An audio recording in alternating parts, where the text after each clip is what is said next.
அவங்களுக்கு யாரும் வாய்ப்பு தரல. மாண்டசரின்றது ஃபஸ்ட்டு நம்ம ஊருக்கு செட்டே ஆகாது. மாண்டசரி படிச்சுட்டு பெண்கள்லாம் வேலைக்கு போயிட்டாங்கன்னா வீட்டை யார் பார்த்துப்பாங்க? நம்ம ஊரில் நிறைய பெண்கள் படிச்சுட்டு அவங்க சர்டிஃபிகேட் வச்சுட்டு என்ன பண்ணுறதுன்னு தெரியாமல் இருக்காங்க. காரணம் அவங்களுக்கு யாரும் வாய்ப்பு தரல. நம்ம டீம் எஜுகேஷன் ஸ்டார்ட் பண்ணப்போ கூட நிறைய பேர் கேட்ட முக்கியமான கேள்வி இதில் அப்படி நீங்கள் என்ன பெரிய மாற்றத்தை கொண்டு வர போகிறீங்க அப்படின்றது தான். ஸோ மாண்டசரின்றது ஃபஸ்ட்டு நம்ம ஊருக்கு செட்டே ஆகாது அப்படின்னு சொல்லி நிறைய பேர் சொன்னாங்க. ரெண்டாவது, மாண்டசரி படிச்சுட்டு பெண்கள்லாம் வேலைக்கு போயிட்டாங்கன்னா வீட்டை யார் பார்த்துப்பாங்க அப்படின்னு ஒரு பெரிய கொஸ்டின் வேறு இருந்துச்சு.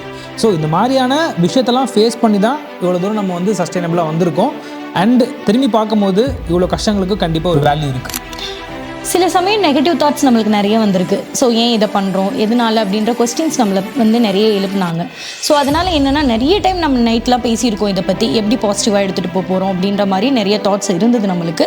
ஸோ இன்னொன்று என்னென்னா நம்ம ரெண்டு பேரோட ஒரு பெரிய தாட் என்னவாக இருந்ததுன்னா, ஒரு பெண்ணுக்கு கல்வி கொடுத்தோம் அப்படின்னா அந்த குடும்பம் மாறும், அந்த குடும்பம் மாறுச்சு அப்படின்னா அந்த சமுதாயமே நல்லாயிருக்கும் அப்படின்ற ஒரு தாட்டும் ஒரு கரேஜும் எங்களுக்கு இருந்தது. என்றைக்குமே நம்ம குழந்தைங்களுக்கு பேரண்ட்ஸ் தான் ரோல் மாடல். அப்போது அந்த குழந்தை என்னைக்கு எங்கள் அம்மா ஒரு டீச்சர் அப்படின்னு சொல்லி ப்ரௌடாக சொல்கிறாங்களோ அதான் ரியல் சக்ஸஸ். அதே மாதிரி என்னைக்கு ஒரு பெண்ணோட வார்த்தைக்கு அவங்களோட ஃபேமிலியில் ஒரு ரெஸ்பெக்ட் கிடைக்குதோ அதுதான் ரியலான சக்ஸஸ்ன்றதை நாங்கள் ரொம்ப நம்புகிறோம். அந்த மாதிரி வெற்றியை இங்கே ஆயிரக்கணக்கான பெண்கள் அடைஞ்சிருக்காங்க. அந்த தைரியத்துக்கு நாங்கள் பாலமாக இருக்கோம்னு நினைக்கும் போது எங்களுக்கு ப்ரௌடாக இருக்குது. இன்றைக்கி உங்ககிட்ட ஒரு கேள்வி, நீங்கள் லைஃப்பில் சக்ஸஸ்ஃபுல்லாக இருக்கிறதுக்கு என்ன முயற்சி எடுத்திருக்கீங்க, என்ன டெசிஷன் எடுத்திருக்கீங்க அப்படின்றத இந்த வீடியோவோட கமெண்ட்டில் சொல்லுங்கள்.